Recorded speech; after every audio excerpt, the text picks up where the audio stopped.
The family of a 12-year-old girl files a wrongful death lawsuit against Providence Sacred Heart after the girl died by suicide while under psychiatric care. What they're claiming tonight. Scattered showers continue through the night, and we may see a chance of lightning and thunderstorms. That's all coming up on your full weather forecast. I heard a gunshot earlier, and I couldn't tell exactly where it was. 2 people are dead after what police describe as an altercation outside of a Lincoln Heights apartment complex. Tonight, what we know about what happened. Good evening and thank you for joining us for the KREM 2 Night Report. I'm Mark Hanrahan. First up tonight, 2 people are dead after what police describe as a shooting and a stabbing outside of an apartment complex. Now police are trying to piece together exactly what happened.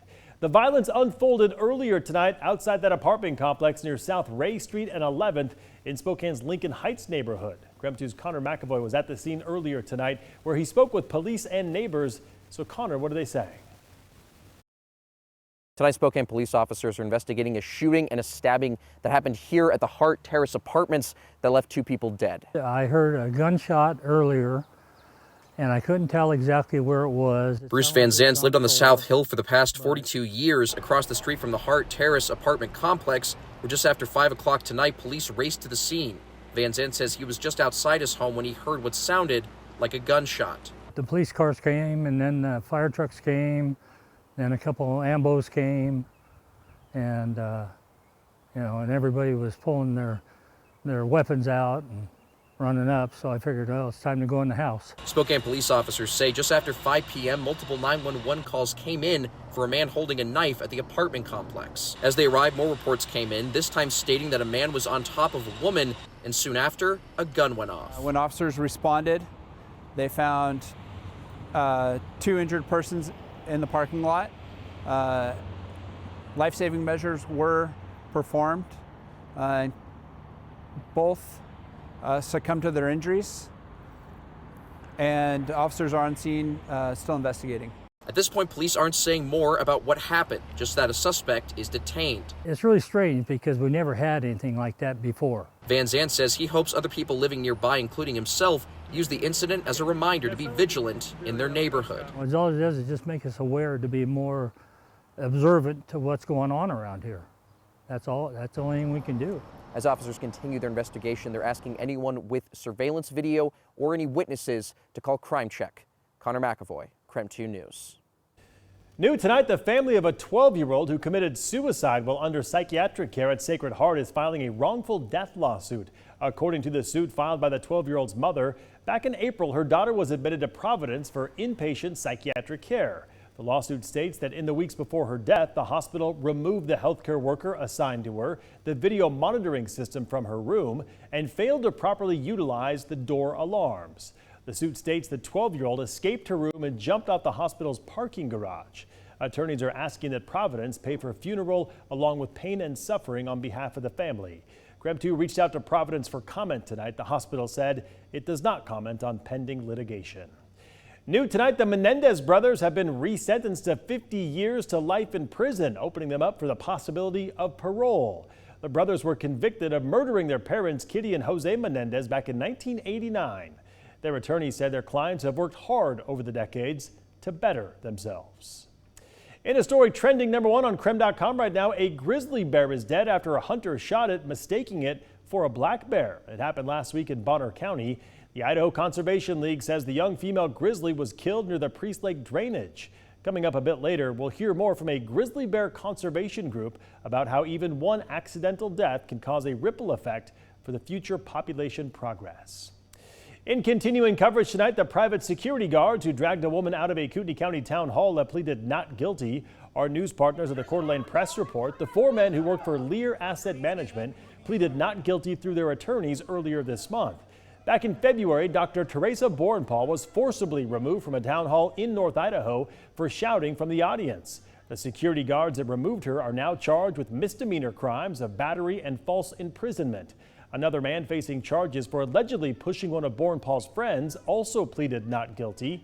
Pre-trial conferences and jury trials are set for between late April and mid-July. All right, let's take a quick break from the headlines to talk weather tonight with our Regan Gallo in for Jeremy. Regan, what's in store for the rest of the week? Well, it's a lot of will it or won't it, and scattered showers are to be continued throughout the region tonight and into tomorrow.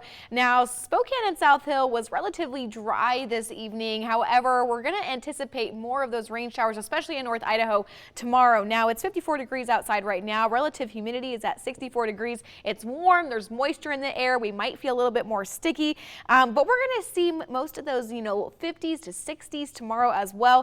And I'm welcoming this much needed rain as we're getting into fire season. I think it's important to enjoy this warm rain for right now. Again, more scattered thunderstorms are anticipated through tonight and tomorrow, and it is a little bit cooler this week. It's not motorcycle weather. However, I am going to still welcome that as well. Now, we are seeing some rain actually over near the Grand Coulee area as well as in Coeur d'Alene. So I'll be talking more about where we're going to see those scattered showers through tonight and tomorrow coming up later. This week, the Trump administration brought a small number of white South Africans to the U.S. as refugees, including nearly a dozen who will resettle in Twin Falls soon. The president says he is admitting them because of the, quote, genocide in their home country, allegations the South African government strongly denies. It comes 4 months after the Trump administration suspended the State Department's refugee admissions program, which blocked new refugee admissions for everyone, including refugees from Sudan escaping genocide and Latin Americans fleeing violent gangs. Local refugee advocates question why the administration is welcoming them and not other groups. It's not a question of should we help refugees, it's why are certain groups of refugees being ignored while others are being given preference.